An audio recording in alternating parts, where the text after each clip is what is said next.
दोस्तों 2024 का stock market का सफर काफी डायनामिक रहा। कभी हाइस का सेलिब्रेशन और कभी वोलेटिलिटी का स्ट्रेस।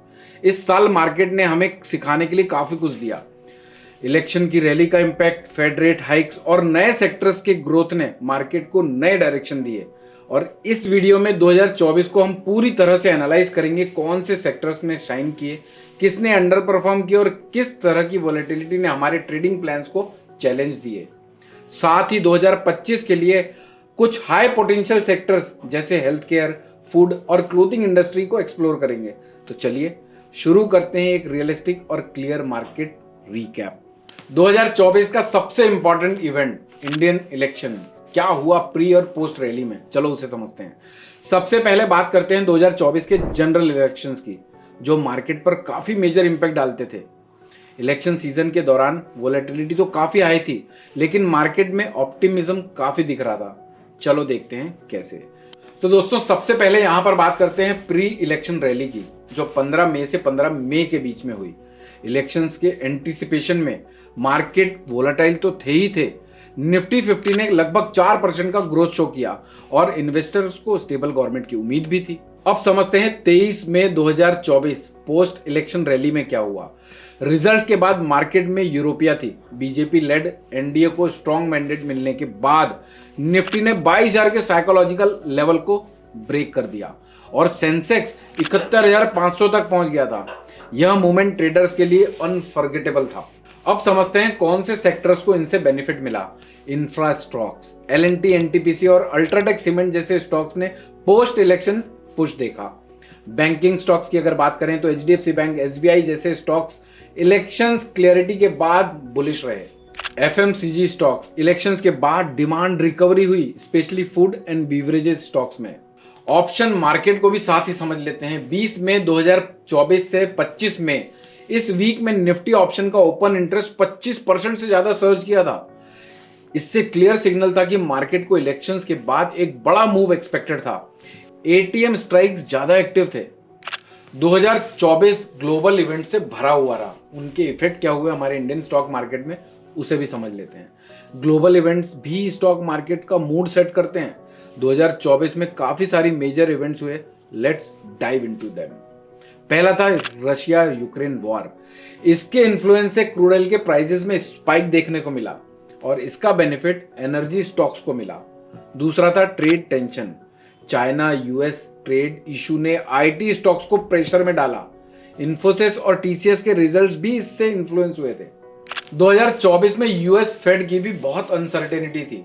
फेड के रेट्स हाइक और ईयर एंड रेट एक्सपेक्टेशंस ने ग्लोबल सेंटीमेंट्स को इन्फ्लुएंस किया।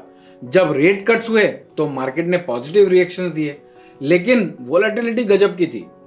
तो यूएस फेड की वजह से ऑयल प्राइसेस में भी बहुत सारे फ्लक्चुएशंस हुए, जिसकी वजह से ऑटो और लॉजिस्टिक स्टॉक्स का परफॉर्मेंस भी बहुत अनस्टेबल रहा।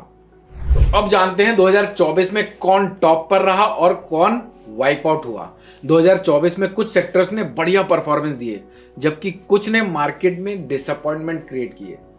देखते हैं ग्रोथ किसने दी। Tech and AI, digital India और एआई रिवॉल्यूशन ने टीसीएस, इन्फोसिस, विप्रो को लीड दी। रिन्यूएबल एनर्जी, अदानी ग्रीन और टाटा पावर ने रिकॉर्ड रिटर्न दिए। अब जानते हैं कौन कौन से सेक्टर्स वाइप आउट जैसी स्थिति में थे। पहला एविएशन। फ्यूल कॉस्ट और सप्लाई चेन इशू की वजह से एविएशन स्टॉक्स की परफॉर्मेंस स्ट्रगल करी। रियल एस्टेट, इंटरेस्ट रेट्स के इफेक्ट की वजह से रियल एस्टेट रिकवरी टफ थी।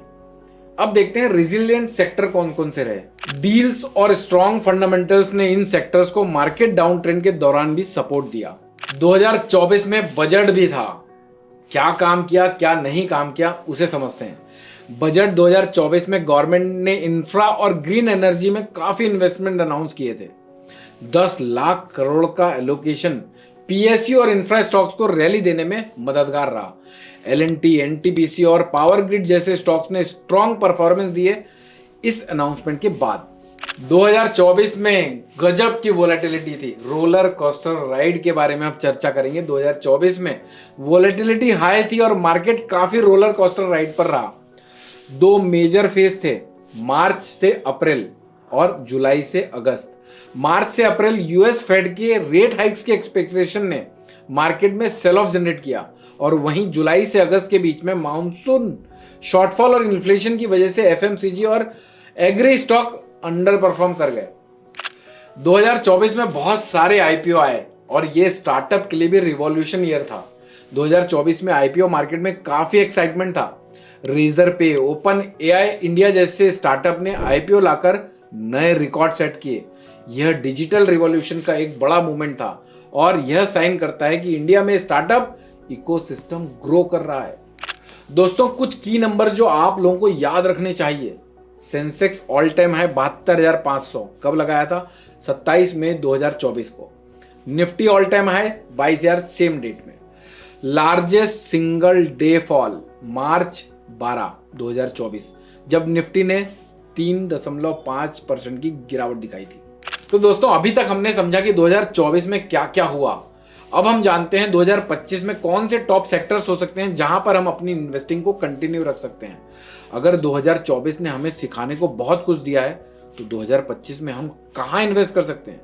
मैं कुछ सेक्टर्स आप लोगों को बता रहा हूं जो हाई पोटेंशियल ग्रोथ के साथ आगे बढ़ रहे हैं। पहला, हेल्थ केयर। इंडिया की health care industry rapid growth phase में है। Apollo hospital, max health care को वॉच लिस्ट में जरूर रखें। दूसरा है फूड इंडस्ट्री। प्रोसेस्ड फूड और QSRS का डिमांड बूम हो रहा है। जोमैटो, जुबिलिएंट फूड वर्क्स, नेस्ले को फोकस में रखें। तीसरा है क्लोथिंग इंडस्ट्री। अपैरल और रिटेल सेक्टर में स्ट्रॉन्ग डिमांड दिखाई दे रही है। ट्रेंड आदित्य बिरला फैशन को कंसीडर करें। Technology and digital sector. AI, cloud computing और ऑटोमेशन के साथ टेक कंपनीज में भी ग्रोथ पोटेंशियल है। तो हमें इन सबसे क्या सीखने को मिला? 2024 हम सबको एक इंपॉर्टेंट लेसन सिखाता है। डाइवर्सिफिकेशन जरूरी है। एक सेक्टर पर ओवर कॉन्फिडेंट होना रिस्की हो सकता है। जियोपॉलिटिक्स और डोमेस्टिक पॉलिसीज को समझना और अपने मूव्स को स्मार्टली प्लान करना जरूरी है। चलिए अब हम इसको कंक्लूजन की तरफ लेके चलते हैं। दोस्तों, 2024 का मार्केट एक्सपीरियंस अनफॉरगेटेबल रहा, लेकिन सवाल यह है कि 2025 आने वाला साल और चैलेंजिंग होगा या रिवॉर्डिंग? आपका क्या प्लान है? कहां लगता है नेक्स्ट बिग अपॉर्चुनिटी मिलेगी? कमेंट सेक्शन में जरूर बताइएगा। अगर आपको डेरिवेटिव्स और ऑप्शन ट्रेडिंग के बारे में इन डेप्थ एनालिसिस चाहिए तो नीचे कमेंट में लिखना बिल्कुल भी ना भूलें। अगर वीडियो पसंद आई हो तो लाइक जरूर करिए और नए साल की जर्नी के लिए सब्सक्राइब करना बिल्कुल भी मत भूलिए। मिलते हैं अगले वीडियो में। Till then, happy investing and stay smart.